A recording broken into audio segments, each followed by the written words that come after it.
আমার সামনে একটা মেশিন রাখা আছে, আপনারা দেখতে পাচ্ছেন। এই মেশিনটা হচ্ছে শক ওয়েভ মেশিন।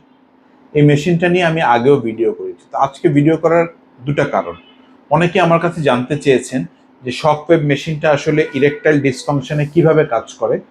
আর আরেকটা প্রশ্ন অনেকে আমাকে করে যে আমি আসলে শুনেছি যে ডক্টর শক ওয়েভের আসলে কিভাবে কাজ করে, এটা কি আদৌ ইরেকটাইল ডিসফাংশনে কাজ করে কিনা, বা এই ট্রিটমেন্টে কোনো লাভ হয় কিনা। তো এই ধরনের কোয়েশ্চেনের জন্য আজকে আমি ভিডিওটা তৈরি করলাম। আমি আমার পার্সোনাল যে চেম্বার আছে এখানে দীর্ঘ 7 বছর ধরে শকওয়েভ, 7 থেকে 8 বছর এরকম অ্যাপ্রক্সিমেট শকওয়েভ থেরাপি প্র্যাকটিস করে থাকি। দেখেন, এই মেশিনটা এটা ইউরোপিয়ান একটা কান্ট্রি থেকে এসেছে। মেশিনটা তো আর আমি তৈরি করিনি, বা মেশিনটা আমার মতো কোনো যৌন বিশেষজ্ঞ তৈরি করেনি। মেশিনটা তো নিশ্চয়ই একটা প্রযুক্তিবিদ যারা আছে, বা যারা মেডিকেল বা বায়োমেডিক্যাল ইঞ্জিনিয়ার যারা আছেন, তারা একটা R&D বা রিসার্চ অ্যান্ড ডেভেলপমেন্ট করেই এরকম একটা মেশিন বাজারজাত করেছে। তো এই মেশিনে যদি কাজই না হয়, তাহলে তো ওনারা এটা মার্কেটিং করবে না, বা এটা সারা ওয়ার্ল্ডে বিক্রি করবে না। খুব স্বাভাবিক একটা প্রশ্ন। তো এই ধরনের প্রশ্ন আসলে খুবই অবান্তর যে শকওয়েভ মেশিনে কাজ হয় কিনা, বা শকওয়েভ মেশিনে আদৌ কাজ হচ্ছে কিনা। অবশ্যই কাজ হয়। হ্যাঁ, এখন রেজাল্ট কার হবে, কতটুকু হবে, আদৌ হবে কিনা, সেটা তো ক্যান্ডিডেট সিলেক্ট করার দায়িত্ব হচ্ছে বিশেষজ্ঞের। সেটা আমাদের মতো যৌন বিশেষজ্ঞ হোক বা যে কোনো ফিজিশিয়ান হোক, ওনারা ডিসাইড করবে যে এটা কার কাজ করবে, কার কাজ করবে না, কাকে দিব, কাকে দিব না, কাকে কয়টা ডোজ দিব, কি ফ্রিকোয়েন্সি দিব, এটা ইত্যাদি ইত্যাদি।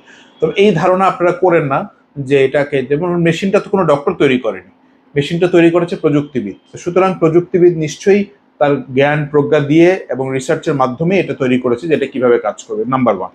এবার ওই কথা বাদ দিয়ে এবার আসে এটা কিভাবে কাজ করে। এটা মূলত 4টা উপায়ে কাজ করে, মানে এটার মেকানিজম অ্যাকশন হচ্ছে 4 রকম। নাম্বার ওয়ান, এটা কি করে, এটা আমাদের টিস্যু মানে হচ্ছে কোষের সমষ্টিকে বলা হয় টিস্যু। আমাদের যে পেনিসে যে কোষগুলো থাকে, যে মাসেলের কোষগুলো থাকে, ওগুলি কানেকটিভ টিস্যু যেগুলো থাকে, বা যেগুলি মাসকুলার টিস্যু থাকে, এই টিস্যুটাকে স্টিমুলেশন করে।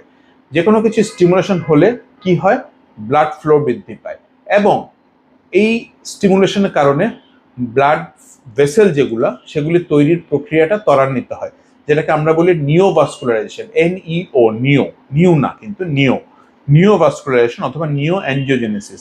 অ্যাঞ্জিওজেনেসিস কথাটার অর্থ হচ্ছে ফরমেশন অফ ব্লাড ভেসেল। তো নতুন নতুন রক্তনালী তৈরি হচ্ছে, ব্লাড ফ্লো বাড়ছে, টিস্যুতে স্টিমুলেশন হচ্ছে। আরেকটা কি হয়, এটা দিয়ে আমরা যে ওয়েভটা প্রোডাকশন করি, যেটা হিট দেয়, হিট মানে একটা বাড়ি দেয়, এই বাড়ি, হিট মানে তাপ না, তো বাড়ি দিচ্ছে, একটা এক ধরনের যে একটা শক্তি প্রোডাকশন হচ্ছে। এই শক্তিটা কি করে, যখন পেনিসকে আঘাত করে, আঘাত মানে অত জোরে আঘাত করবে না যে আপনি ব্যথা হবেন, যে স্ট্রাইকটা করা হয়, এতে যে শত শত বা মিলিয়ন মিলিয়ন রক্তনালী আছে, এগুলির মধ্যে যদি ছোট ছোট ক্লট বা মাইক্রো ক্লট থাকে, এই ধাক্কাতে ক্লটগুলো ডিজলভ হয়ে যায় অথবা ক্লটগুলো পরিষ্কার হয়ে যায়। মোট কথা, পাইপের পানির মধ্যে যদি কোনো কিছু জমে থাকে, আমরা যখন বাইরে থেকে কিছু বাড়ি দিয়ে বা নাড়াচাড়া করি, যখন পাইপটা যখন পরিষ্কার হয়ে আবার প্রবাহটা স্বাভাবিক থাকে, ঠিক তেমনি শকওয়েভ থেরাপির মাধ্যমে ছোট ছোট যে ব্লকগুলো থাকে এগুলো কারেকশন হয়ে যায়।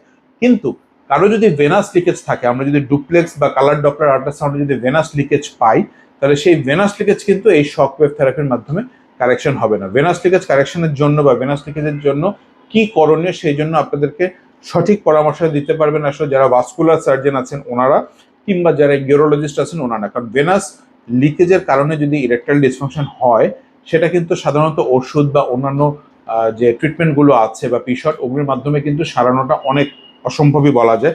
এই ক্ষেত্রে অনেক ধরনের অত্যাধুনিক ট্রিটমেন্ট আছে, ফাইনালি আপনার পেনাইল ইমপ্ল্যান্ট পর্যন্ত আছে। এই ধরনের ট্রিটমেন্টগুলো আপনাদেরকে ইউরোলজিস্ট অথবা ভাস্কুলার সার্জন যারা আছেন ওনারা সাজেস্ট করবেন, যদি ভেনাস লিকেজের কারণে হয়।